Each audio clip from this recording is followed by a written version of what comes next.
Hello and welcome to a brand new series of Crusader Kings 2 on the Monks and Mystics DLC patch. So, we are going to be doing a new player-friendly style series. So what are we going to be doing in this series that's different than all the other ones? Well, we're going to be explaining through all the choices and basically going through how we would go about a game very basically and basically making sure we don't miss anything out. We're going to be going through each step and just make it easy to follow. And that's the objective here. Now, if there is anything that isn't easy to follow or anything that you don't understand, I very much encourage you to leave a comment and tell me, and I will either answer you right there and then and say why something is the way it is, or maybe explain a mechanic a little bit more fully to you, or if I feel it's worthy of a whole video, I will go and make a video of it, and I will tell you that I'm doing that, and we can together kind of look at things a little bit more in detail. So, let's have a look at our character and work out where exactly we are today. So, we are King Robert the Old of Burgundy. So, what exactly do we control? Who are we? Like, that's the first thing you should be asking whenever you get into a game. It's who are we? What are our strengths? What are our weaknesses? Who are our threats? Who are our allies? That sort of thing. So, well, who are we? Well, we can first of all look at our stats. There's a good idea of looking at what kind of character, what things we'd be good at, what kind of maybe route we might want to take. So, first things first, 0 diplomacy. We're not very good at speaking to people. We're generally not very good at influencing people that kind of way. People dislike us naturally just because we have low diplomacy. It's not a great thing for us. We have 12 martial. Now this means that we are kind of slightly, just very slightly above average at organizing troops, leading armies, that sort of thing. So it may not be a bad idea to go to war, but we're not going to be amazing at it. We'll only basically be able to go to war against people who are weaker than us, or people who are just worse at fighting than us. Next one is our stewardship, which we are quite a bit above average on. Now, stewardship is all about kind of how much of a realm you can control. While diplomacy is about the people, stewardship is very much about the land and how much land you can control. So that's important to know that we can control a lot of land. If perhaps we could consolidate a little bit of the land that we indirectly control, make it land that we control, we'd probably do quite well with it. The next one is intrigue, which we are completely and utterly average at. This is how good we would be at sneaky stuff, like how good we would be at killing people with plots, how likely we'd be discovered, all that sort of good stuff. So we could maybe be sneaky, but it's not going to be our strength, at least not now. And then the last one is learning. That's how good you are at learning things, like it's how good your tech level by base is in terms of how quickly you gain new tech. It's not important at all. This is the stat I will say, don't care about it. If you have 0 learning, or if you have 40 learning, your character will be almost identical in strength. It's not an important stat. But, you know, if you can get it higher, then get it higher. If you can't get it higher, don't worry about it. It's just unimportant. So, what else can we see here? Well, we can see exactly how much land we control. We can see how many people are underneath us. We can see how many men we have. We have 2,000 men, roughly. So this is important because if we're looking at other people, so say we look at the King of France here, he has roughly 10,000 men.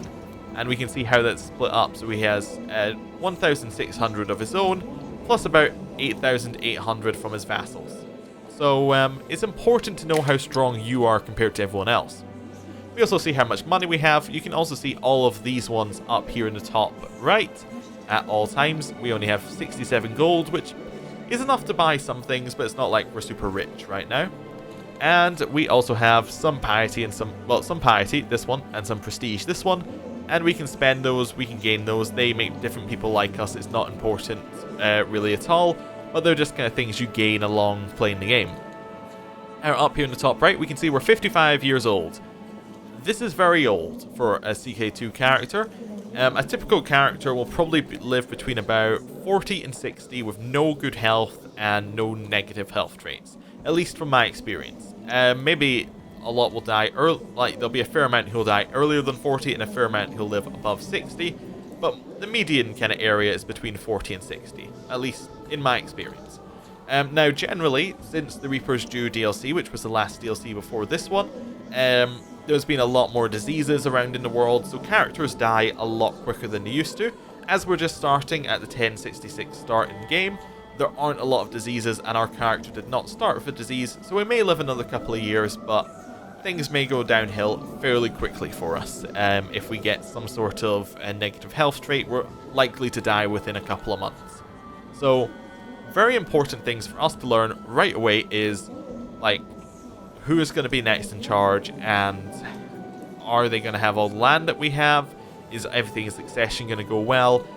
Like, it's important for us to know these things straight away. It's also important for us to know that maybe there's not a lot of point in planning something long term with this character, because they're not going to be able to actually do anything with it. Right. Next thing that we want to look at is our family. So we're going to be using this way of looking at it first. We're going to click on our little badge here. This opens up our family tree. And we can see that we have 12 living members. Now, that's fairly good. We can also have a look in here. I'm trying to get this right view. If I make this full screen, that might be a little bit easier. Right, there we go. We can see that we have one son who has a lot of children. Well, we have multiple sons, but we have one son who has children. He has 4 sons and 2 daughters. We also have a daughter, Constance. Then we have another son. Then we have another son. Then we have a daughter. So, our succession's probably fairly well secure, in that we have a lot of male heirs to our line. Now, how do we find out what our succession law is? Well, if we close this down, we head into the Laws tab. First thing it shows you is your succession, your inheritance law tab. And we can see that we have agnatic, cognatic, gavelkind. Now, agnatic, cognatic. This means that males are preferred, but females will inherit after. Gavelkind means that all land that we have will be split amongst the heirs. So. First bit of land that we have will go to our son. Second bit of land that we have will go to our grandson. That's kind of the way it goes. But because we only hold actually one province, so by one province I mean one little square on this map, that one province will go to our first son. He also inherits our duchy. He inherits the land that we indirectly control. And then there's nothing else to give away, so our second son gets nothing. So right now, Gavelkind isn't that bad for us. But say we held 10 titles. That would mean that our first son would get 1, second son would get the next title, and then our land starts to get fractured, and then everything starts to fall apart, basically. So that's something you want to avoid. You want to avoid Gavelkind in general. But right now, not a major issue for us. What else do we want to look at in this one here? Well, basically, we want to look at and see if we had any other family members who were, like, any other lines of the family to look at. And we don't really. We don't really have any other lines of the family. So it's all of our children, and it's something that we can control. So if there was another line in the family, we may want to see whether we could get an alliance with by marrying them off or something. But right now, we only have our children to work with. So that's it. Right. Let's have a look at our children. We have our first son. He is married to someone of De Barcelona. So presumably her family holds land, which it does. She is sibling to this duke. So perhaps we could get an alliance with him. That's a distinct possibility. And he holds land down here. So he holds this land. So he's relatively near to France. And he is in a good place to get an alliance with us. So he's someone we should be looking at fairly quickly. We have our daughter, who is unmarried. We could possibly marry her off to get some extra alliances. We could marry her off to get extra heirs if we married her off matrilineally, which means that the members of the family would be of our dynasty. Like, her children would be of our dynasty. Or we could marry her off to just somebody who maybe we're looking to get some extra opinion with or something at some point. Like, we can marry them off in different ways to see what kind of... just depending on the situation. We want to have a look around for someone to marry her off to. We have our next son, unmarried. Now, for him, although we may want to marry him off to someone who will get us a strong alliance, if we do, that person who we get a strong alliance with may in turn come along and press this guy's claim on our titles when we're dead. Like, so we will become our first son. The second son will then become a threat to us. So we may have to do something about that. We may have to go and we may want to marry him off to somebody unimportant, who will still produce good heirs for us, who will be of our dynasty, but won't be in a position to actually press anything unless we want them to be in charge. We then have a son who is just coming of age, so we'll be wanting to make sure he has the right education, and then marrying him off. Or, of course, with any of these sons, we could make them take the vows if we want them to not inherit. And then we have our last daughter, who we would probably want to marry off. Right, and that's pretty much it. We do have one sibling. We have our sister, who married off to this guy, but we don't really care about her. Her children are of a different dynasty. They're not really a major issue, although we could potentially get an alliance with her husband, which again might be useful. Right, let's go back to ourselves here. Next one, relations. So we can see all of our marriage ties. We can see everybody who we have some sort of tie to through marriage. And we're looking for the people with the fancy portraits, because that basically means that they are people who hold land and we want alliances with them. Next one is our vassals. Now these are the people who are indirectly underneath us. So the first three are counts. You can tell as they have kind of unimpressive portraits. So you see ours have like these little jewels on them. Count ones look like ours without jewels on them. King ones look like ours, but they have a gold kind of circle. And then Emperor ones, if we go and look at the Holy Roman Emperor, they kind of look like ours and kings, but they have these little purple jewels in them. So you can tell them apart just by looking at them. We also have two other people underneath us. We have a bishop, who basically, he controls a bishopric underneath us. And we have a mayor who controls a city. And you can tell who they are because we've got these little tags. Like the little tags on them look different for each one. So bishops look white, mayors look pink, and then I think there's another one which is like barons, if we can find one of those somewhere underneath here. Yeah, we have this guy. They're kind of bluish. So you can tell who they are. And the orange one basically means that they are a level lower than Count, and Count is the lowest level that a player can play at. So these are people who are weaker than any player character should be. And the next tab that we have is Court. We're not going to look through Court too much. This is basically just everybody who's at our court, everybody who's around. So these are people who we can directly interact with. They will also go into seclusion with us. Say that we have a disease in our county and we need to close the gates. These are the people who would be there. Next one is pacts. So pacts are basically things like alliances or non-aggression things or defensive pacts that you're part of. These are things that will directly affect what you can do in the game. So we can see that we have a non-aggression pact with the Duke of Flanders because we have a marriage between, I believe that's our sister and the Duke himself. And then Barcelona, we have our daughter, I think, or it might be our son and, yeah, his relation basically. So we can see that we have non-aggression pacts with each of these, and we have non-aggression pacts with the wives themselves, and with our wife, because we have a non-aggression pact with our son's wife and with our wife. Basically, if they hold land, we will not be able to attack them, at least without breaking the pact, and that has diplomatic repercussions. Now, we could try, if we right-click on this guy's face, we could try and form an alliance and see whether he'd accept it, and he would. So this is probably something we're going to jump on fairly quickly. We want to get alliances with these two people, and we want them to be basically strong allies of us. Now, if we die, I believe the alliances break automatically, and then they have to be renewed, but the non-aggression pacts don't necessarily break, unless the person who inherits is too far away from the person who's kind of controlling the pact. So say that this one's a marriage between the Duke and Princess Adele. Say that the next person who inherits is like a far removed uncle of ours. Now, he might not be close enough to Princess Adele that this pact makes any sense, so it'll break. Also, if the princess or the duke dies, the pact will instantly be broken. So it's important to kind of look at that sort of stuff. And then we have courtiers who are currently abroad, which is us. We're currently abroad. And I believe that is because if we have a look at our character, we'll see it says underneath us, you in green. We're the Duke of Burgundy, but we're also the Steward of France. So We are in Paris because we are in our liege's court. We are one of his counselors. Right. Other things to do with our character. We are Midas touched. This is basically our education trait. Every character has one who becomes an adult. Our wife is a dutiful cleric. Our son is a tough soldier. And basically each one of these, there are 4 levels of each one. And then there is 5 different types. The types are diplomacy, martial, stewardship, intrigue, and learning. Same as the 5 stats here.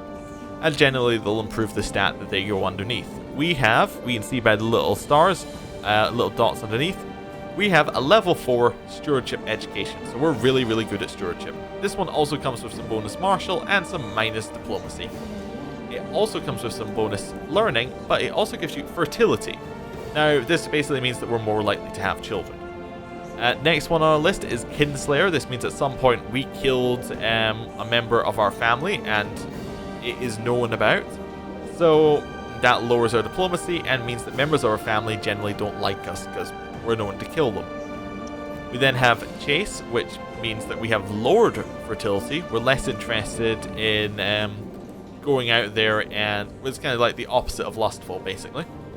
But this is kind of counteracted by the fact that we have Midas touch. So this one gives us minus 15%, this one gives us positive 15%. And it also gives you general, some opinion bonuses, not really that important. But it can also give you monthly piety, so having this trait is generally quite good if you want to get your piety up. Deceitful, it makes people like you more, like it basically doesn't, it makes your diplomacy go down, it makes your intrigue go up, and it makes people dislike you if they are honest. So it says opposite trait opinion. I believe the opposite trait of deceitful is honest, just like the opposite trait of chase is lustful, and then some of these don't have opposites, like Eritrude doesn't have an opposite. It's just we are slightly scholarly in how we are, so that's fine. Church people like that. And then we have Zealous, and his opposite trait is cynical. So like we're very into the gods, cynical people not so into the gods. Right, so that's basically our character looked at. That's all of our base. We know who we are. Who are our main threats? Well, let's have a look at where we are on the map. So we're going to use a thing. We're going to control left click our like control click France. So that will split us all up here. So we control everything in red, in Burgundy. So our main threats near us are probably Aquitaine and then the Holy Roman Empire as a whole. So say the Holy Roman Empire wants to extend it to France, we're probably going to be the first person who's going down. But we also have Aquitaine inside us here, who may want to extend upwards. But we also have some options as well. We have all of these little people all around here, and we may want to go and eat them and basically make them part of our realm. So, useful to know about all of that. So we know where our threats are, we know who we are, so let's start working out what we want to do with our realm. So, first things first, let's pick an ambition. Ambitions are really good as a way. In fact, before we get into that, I would like to say, if you just look at the map like this, just looking at these things up at the top here are a great way to work out what you should be doing. So, it just tells you what kind of things you can be doing. So, first one is important decisions. So, this is anything that's in the decisions tab underneath intrigue. This will basically be things that you will pop up and it'll say like, if you could found a new kingdom, or if you need to shut the gates because there's a disease in it, this thing will pop down and say you can make this decision if you want to. But we're going to ignore that one for just now. Next one, pick an ambition. We click on it, it opens the correct tab for us. We can then click on our ambitions and see what we've got. So, become a paragon of virtue. Has a piety of at least 500. So, our piety is currently 15. We do have chase, which does increase it by 0.5 monthly. But, given we're 55, it's going to take us an awfully long time to get up to the max piety. And we're going to die before that happens, basically. So we don't care about Paragon of Virtue, it's not going to happen. Exalted amongst men have 1,000 prestige. We currently have 30. Again, it's not going to happen, we're too old. Become the King of France. This would be great. Unfortunately, we're not we're not going to do that. We're too old. We're not going to become the King of France. We're not in a good position. Next one, acquire a title. Now this one's very possible. We could gain a title. However, this is basically saying we're going to go to our liege and ask for a title. We're going to say, can we get extra land? And our liege may say yes, our liege may say no. Now, things that we looked at earlier. Our liege is our nephew. And we have Kinslayer. Kinslayer makes anybody who is related to us dislike us. So this is not a great option, because our liege is going to say no, because they dislike us. Gain land for an unlanded son. Wish to secure some land for a son that is not currently set to inherit any. Now, this could be, we go to our liege and we say, hey, why don't you give our unlanded son some land? I believe we could also do it in another way. We could conquer some land and then give it to our unlanded son. Seems fair enough, but it's something, again, it's going to take some time. Then we get build a war chest. This one's also going to take some time. In terms of, it wants us to get, if 500 gold, if we're ruling a duchy, we only have 67 gold. It's, again, it's not really going to happen. So, only one of these that was even likely is gain land for an unlanded son. It's not amazing, but it might happen. Next one is choose a focus. Now, there are a whole bunch of focuses, and generally the colour determines what kind of bonuses you get from it. So blue is diplomacy, red is martial, etc, etc. So, what do we want to get here? Well, there are two that stand out to me, and I'm going to click on them both. Family. Family makes, basically your diplomacy goes up, so people dislike us less. If we hover over our diplomacy, we can see actually what it is. So our base diplomacy was 0. We have -1 from Midas Touched, we have -3 from Kinslayer, and -2 from Deceitful.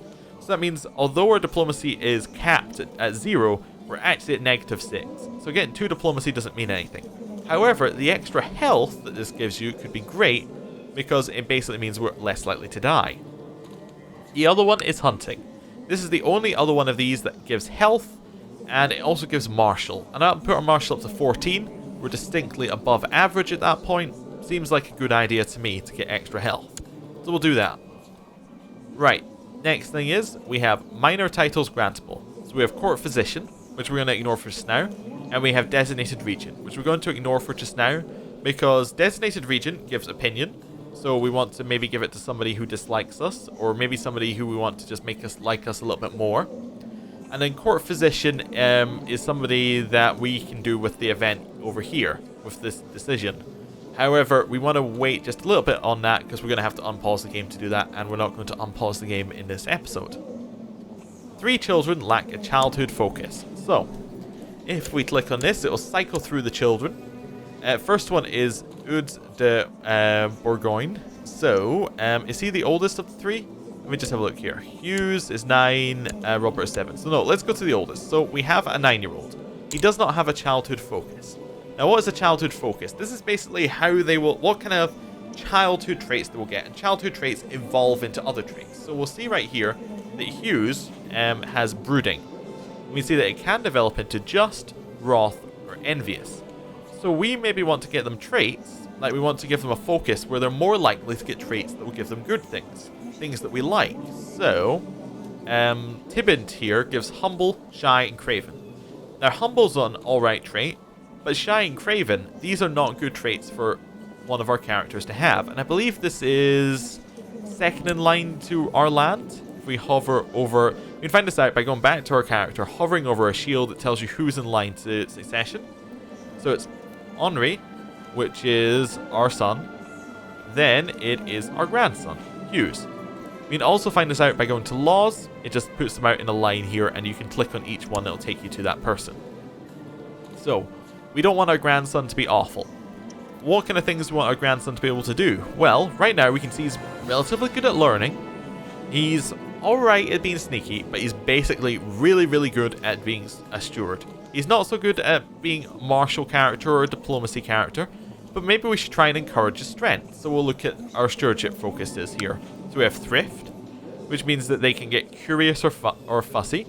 Curious gives Shrewd, which is a good kind of trait that gives a general buff to a lot of stats. Cynical, or they can get a Sympathy for another religion. So that could be useful if we, say, want to have a character who is, like, say we conquer a lot of foreign land.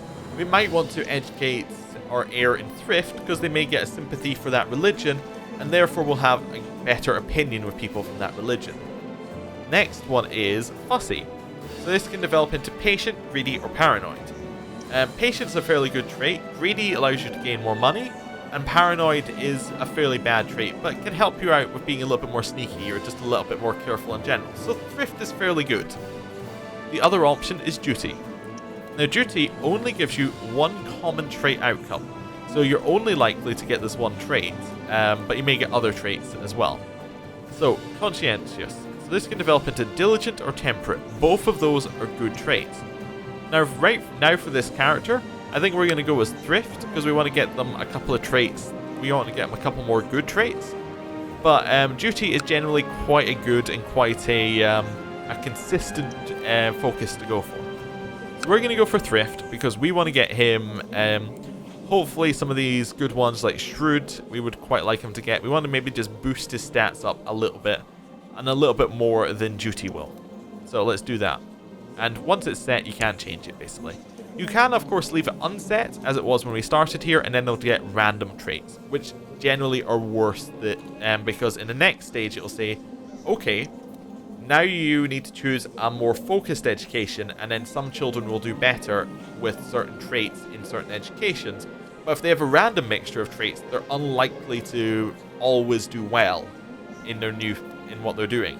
So you want them to be very focused from a young age. Next one that we have is Robert. Robert is going to have the focus. Now he is a little bit more diplomacy, a little bit more martial. But the thing is, he doesn't really need diplomacy because he's a second son. He's not going to be the person that we're going to be sending off. He's not going to be the person who has to be in charge of the entire realm. So he's probably better to just be a martial character. And we have two options for martial. We have Pride, which can go into Haughty or Brooding. So Haughty is proud, arbitrary, and cruel, and Brooding can go into just wrath or envious. Or Struggle, which can lead into Brawny, honest or dull, or ambitious, brave, or stubborn. Now, we're going to go for Pride, and the reason we're going to go for Pride is because in Willful it says ambitious. Ambitious, for the AI, will make them more likely to try and take your lands, like they're more likely to press their claims. And we don't want our second son to be ambitious. We want our second son to do what we want him to basically be in charge of our armies. We want him to maybe lead some people. We want him to be very, very competent in martial stuff. But we don't want him to be thinking that he's then going to take that skill and use it to take over our lands. So we're going to give him Pride. There we go. And then our third son here, he's kind of a little bit martial, a little bit learning. Maybe we'll try and position him so he'll be a member of the faith. So we'll maybe go for, well, this is our third grandson, I should say. So we're going to give him faith education. And this should hopefully get him Idolizer, which would get him Zealous, Ertrude, or Frail. So he'd be in a very good position to maybe go and join the priesthood. I think this might be a good idea for him. Right. Two children lack an education focus. Very different. So we have Simon and we have, is that Audrey? So we see they already have a couple of proper traits, like Zealous is a proper trait, but they still have a few children traits. We want to try and focus it so that they get good traits. Oh, this is new. This is actually really new and really cool. So before, when you clicked on one, you would see that it would say this. It would say timid characters and idolized characters do better, brooding and playful will be hampered. Now, with the new UI changes, it just kind of pops up and it says, oh, these are the right ones. So if we went Intrigue with our son, so this is our third son, so that would make him 1, 2, 3, 4. I'm just going through our family in head. Just make him 6th in line. We can make him very intrigue focused, which might not be bad. We could perhaps have him as a... he probably won't have claims on anything, so we could probably put him as a spy master type, and he could maybe be quite good for us there. And he'll do well with this education. Seems like a good idea. Nothing bad comes out of this. Does anything do well with indolent characters? It doesn't seem like it, but we'll double check. Indolent characters do worse under stewardship, but have nothing does well for them. So intrigue education will seem good for Simon. Next one is our daughter. Now our daughter seems very into intrigue, like very into intrigue. However, our thing says here that she would be best with stewardship, which isn't necessarily a bad idea. So we're going to give her stewardship. We're just going to do what it says. We're just going to give her the one that it says this trait does best under this thing. So we're just going to give her that. Right. Actually, did that not say that indolent does worse under it as well? Yeah, indolent will be hampered. Oh, and she has indolent as well. Interesting. This UI thing isn't 100% foolproof then, and it is. I guess that shows it's important to actually read what these things say, because it should have indolent popping up here as a little red mark. Anyway, we will look out for that in the future. Right. Well, I think we're going to take a break for this first episode. Next time we're going to set up our council, we're going to set up our laws, we're going to make sure everything's just how we like it, and we're probably going to unpause the game. So, thank you for watching. If you have any comments, any questions, any feedback for this first episode, please leave it in the comments below, and I would appreciate it if you'd give a like or comment anyway, as it's the first episode in the series, and it really helps search ranking. So, thank you for watching. I'll see you next time. Goodbye.